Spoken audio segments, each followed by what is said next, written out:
कहते हैं ना कि माँ के जाने के बाद लड़कियों का तो मायका छूट ही जाता है। यह भाभी तो बस दुनिया को दिखाने के लिए नाम का रिश्ता होता है, क्योंकि मायका तो माँ से ही होता है, भाभी तो बस नाम के लिए होती हैं। तभी सोनल और मौसी की बातें दूर बैठी उसकी भाभी सुन लेती है और पहले तो भाभी ने सोनल को समझाया, फिर आगे बात को बताया।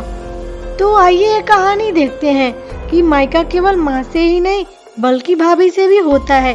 ननद जी आज फोन क्यों नहीं उठा रही है? मैं 4 फोन कर दी फिर भी नहीं उठा रही है, क्या हो गया? कहाँ पे है वो? सोनल किचन से बाहर आई तो देखा उसकी भाभी के 4 मिस कॉल लगातार आए हैं। यह देखकर वह घबरा गई, क्योंकि उसकी भाभी को पता होता है अगर सोनल 2 बार में फोन नहीं उठाती तो इसका मतलब यही है कि वह अपने कामों में व्यस्त है और या फिर फोन से दूर है। अब सोनल का मन बहुत घबरा रहा था, क्योंकि भाभी के 4 लगातार फोन आने से उसे तो टेंशन ही हो गया, क्योंकि सोनल की मम्मी का तबीयत इन दिनों ठीक नहीं चल रहा। अभी 2 दिन पहले सोनल अपनी मम्मी से मिल के आई थी, फिर भी सोनल ने हिम्मत करते हुए अपनी भाभी को फोन लगाया और फोन जैसे ही भाभी ने उठाया, दीदी, मम्मी जी हमें छोड़ के चली गई हैं। रात को अच्छे से सोई थी, सुबह आपके भैया और मैंने खूब उठाने की कोशिश की पर वह उठ ही नहीं रही थी। तब हमने डॉक्टर साहब को बुलाया, फिर उन्होंने बताया कि मम्मी जी अब नहीं रही। दीदी आप जल्दी से घर आ जाओ। इतना सुनते ही सोनल की आंखों से आंसू रुक ही नहीं रहे थे। पापा तो पहले ही छोड़कर जा चुके थे और अब उसकी माँ भी नहीं रही। सोनल तो बिल्कुल बेहाल हो चुकी थी। अब सोनल ने रोते रोते यह बात सक्षम उसके पति को बताई। सक्षम ने उसे संभाला और उसे जल्दी कार में बिठाकर मायके ले गया। सोनल जैसे ही अपने घर पहुंची तो अपनी माँ के शरीर को देखकर उससे लिपट गई और खूब रोई। आखिर में सक्षम ने उसे किसी तरह समझाया और माँ का अंतिम संस्कार कर दिया। सारे विधि विधान होने के बाद भी सोनल की रुलाई रुकी नहीं। उसकी माँ की बहुत याद आ रही थी। सोनल की मौसी ने आंसू पोंछते हुए सोनल को कहा, सोनल बेटा तू ऐसे दुखी मत हो, दीदी नहीं रही तो क्या हुआ, मैं हूँ ना तेरी मौसी। मेरा घर भी तेरा मायका है, तेरा जब भी मन करे तब आ जाना अपनी मौसी के पास। वैसे भी कहते हैं ना मौसी मतलब माँ जैसी। बेटी मैं तेरा दर्द समझ सकती हूँ, क्योंकि तेरे पापा तो पहले ही तुझे छोड़कर जा चुके हैं और आज दीदी भी चली गई। कहते हैं ना कि माँ के जाने के बाद तो लड़कियों का मायका ही छूट जाता है। यह भाभी तो बस दुनिया को दिखाने के लिए नाम का रिश्ता है, क्योंकि मायका तो माँ से होता है।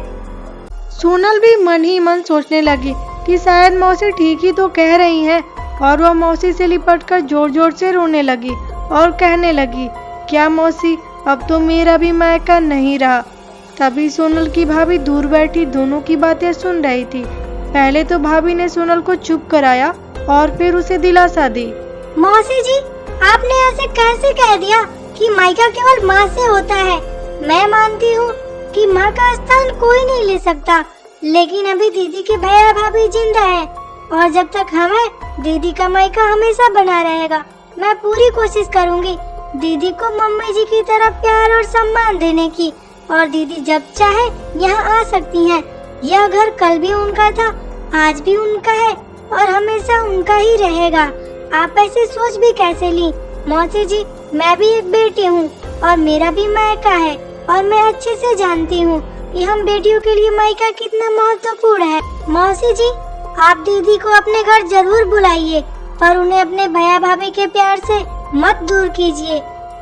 बहू मुझे माफ कर दे, आज के जमाने में तेरी जैसी सोच रखने वाली बहू बहुत कम मिलती है और तेरी जैसी भाभी भी बहुत कम मिलती है। मैंने सोनल को गलत राह दिखाई। सोनल को अपनी गलती का एहसास हो जाता है। सोनल अपने भैया और भाभी के पास आती है और अपने भाभी के पांव छूने लगती है, क्योंकि उसे अपनी गलती का एहसास हो गया था कि वह कैसे अपने मौसी द्वारा चढ़ाए गए बातों में आ रही थी। और सोनल बोलती है, भाभी आज आपने मुझे मेरी गलती का एहसास दिला दिया। आज आपने मुझे विश्वास दिला दिया है कि भाभी भी माँ के समान होती है, और मैं संतुष्ट हूँ कि जब तक आप और भैया हो मेरा मायका सदा बना रहेगा। और किसी ने कहा है ना कि भाभी माँ के समान होती है।